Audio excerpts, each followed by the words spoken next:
كم مرة حصلت معاك مشكلة وفكرت أول حاجة إن أنت تمشي؟ يعني مثلا حصلت معاك مشكلة في الشغل وكانت أول حاجة تيجي في دماغك إن أنا أمشي، أو حصل مشكلة مع صديق وكان أول حاجة بتيجي في دماغك أنا مش هعرفه تاني، أو حصل مشكلة مثلا وفضلت صاحي طول الليل وفضلت أيام مش عارف تاكل ولا تشرب، فدي مشكلة.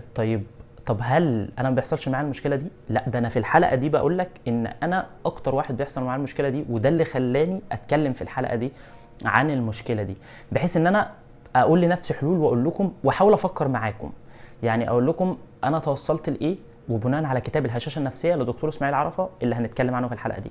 فيلا بينا نبدا. ازيكم يا جماعه؟ اتمنى تكونوا بخير، عيد مبارك عليكم وعلى اسرتكم الجميله. في الحلقه دي هتكلم عن المشاكل، ازاي نواجه المشاكل بناء على كتاب الهشاشه النفسيه لدكتور اسماعيل عرفه. كم مره بيحصل معانا مشكله في الشغل وبيبقى القرار الاول ان احنا نمشي؟ هحكي لكم حاجه. في حد كان معايا في شغل وبيحصل معاه طول الوقت مشاكل، طول الوقت مشاكل. على الرغم من ذلك انا كنت بستغرب هو ازاي متماسك. انا لما كنت بيحصل معايا مشكله في الشغل كان اول قرار بيجي في دماغي انا مش عايز اشتغل، انا مش عايز اروح الشغل ده تاني، خلاص الشغل ده مش مكاني. دايما بيحصل معايا كده. على الرغم من ذلك لما ببص للشخص التاني بقول ايه ده، هو ازاي ليه متماسك كده؟ طيب بقول لنفسي في ناس بيبقى عندها رفاهيه ان هي تسيب الشغل اي وقت ويكمل، بيبقى في ناس عندهم التزامات وبتاع فمش بيبقى قادر يسيب الشغل، بس الشخص ده مش عنده التزامات، مش عنده حاجه ربطها بالشغل. على الرغم من ذلك هو مكمل في الشغل وبيحاول يستمتع بيه وبيحاول يكبر فيه.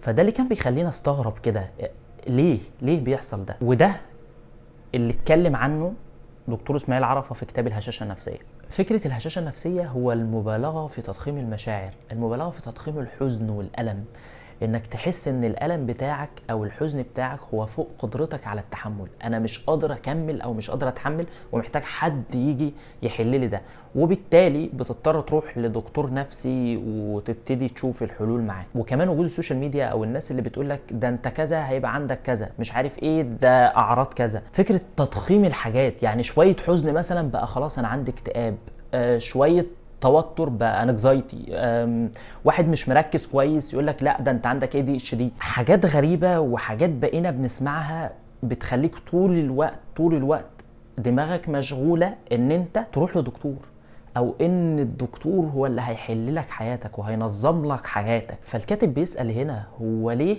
اي مشكله بتواجهنا بيكون اول قرار بالنسبه لنا ان احنا مش هنتحمل مسؤوليه المشكله ولكن هنروح لطبيب نفسي. فبيقول الفكره هنا ان احنا مش بنكون عايزين نتحمل مسؤوليه التفكير في حل للمشكله، نضطر ندور على حد يحل لنا مشاكلنا.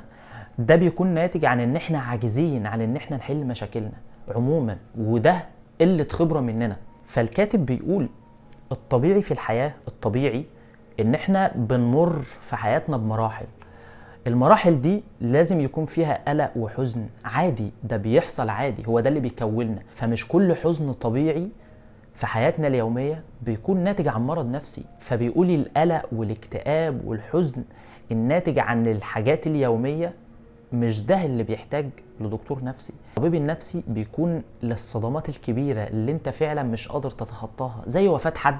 انا مش بقصد في الكلام ده ان لا ما نروحش لطبيب نفسي، لا، في حاجات فعلا لازم نروح فيها لطبيب نفسي. طب انت تعرف حتى المشاكل اللي بتكون محتاجة لطبيب نفسي الطبيب مش بيديك علاج على طول، هو الطبيب الاول بيسمعك وبعد كده بيخليك بقى تقرأ كتب، بيخليك تتكلم. اول حاجة ان انت تتكلم، بعد كده بيخليك تقرأ كتب، بعد كده بيخليك تدون، ايا كان مراحل العلاج اللي انت هتمشيها. مش بيديك دواء وبيقولك بعد كده حياتك هتتحسن، لا، الدواء ده هو انت بتاخده لما تكون الكيمياء بتاعت الجسم مش متظبطة، يعني بيبقى عندك مشكلة محتاج مخلية مودك طول الوقت مش حلو، فبيظبط المود بتاعك. والافضل ان ده ما يحصلش لان انت جسمك بيتعود على عامل خارجي. فهو بيقول لما يكون عندك مشكلة اجبر نفسك على التعامل معاها.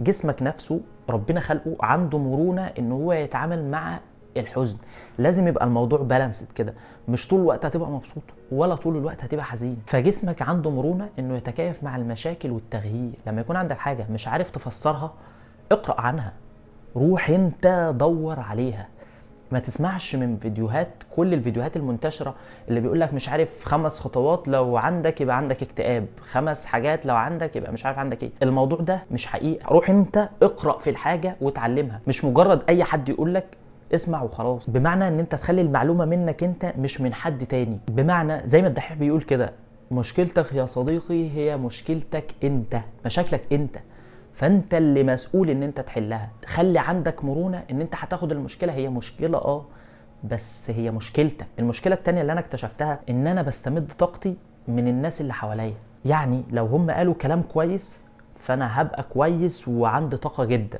لو هم قالوا كلام مش كويس فانا هبقى داون ومش هبقى حابب ان انا اعمل حاجة خالص. المشكلة هنا ان انت لازم تستمد الطاقة بتاعتك منك انت، تستمدها من تقديرك لذاتك وثقتك بنفسك، حتى من التعليقات السلبية والإيجابية اللي بتجيلك من الناس، من السلبية قبل الإيجابية.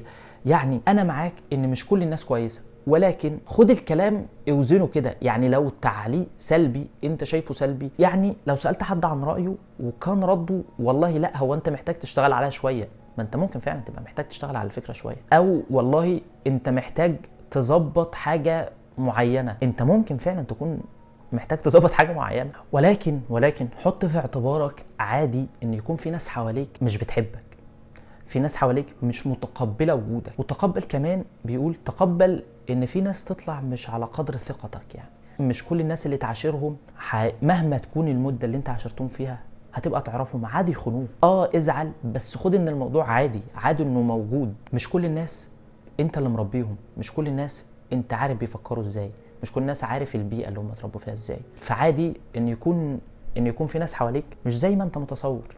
انت بتحاول تختار الدايرة اللي حواليك بشكل كويس، ما كانوش على القدر اللي انت متوقعه، خلاص الحياة فيها ناس كتير. الحاجة المهمة اللي هقولها هنا لنفسي او قبلكم، ان انت لازم تخلق تقديرك لذاتك منك انت، مش من عربية راكبها او مش من نظرات الاعجاب من عيون الناس اللي انت بتخطفها من عيون الناس. لازم يبقى تقديرك لنفسك مش من خلال الحاجات، من خلالك انت اللي تدي طاقتك لنفسك. وكمان بالنسبة لنقطة الأصدقاء، فكرة الدعم اللي اتغيرت مع مرور الوقت. ليه الدعم دايما عاش وكمل وانت تقدر؟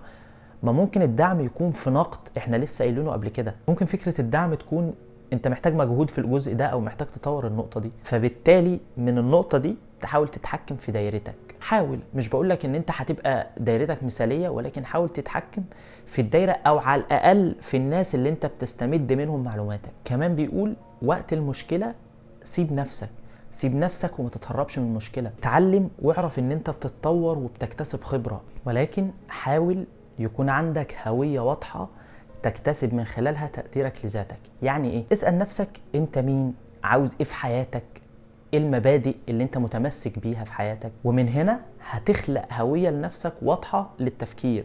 يبقى عندك قاعدة كده لتفكيرك، زي ما بيقول دكتور ياسر في البودكاست بتاعه، اسأل نفسك عن رأيك في نفسك وايه قيمة الآخرين مقارنة بنفسك. مش معنى ده ان انت تقارن نفسك بحد، لانه بيقول في النقطة دي الحجم نفسه مختلف، فكرة الحجم نفسها مختلفة.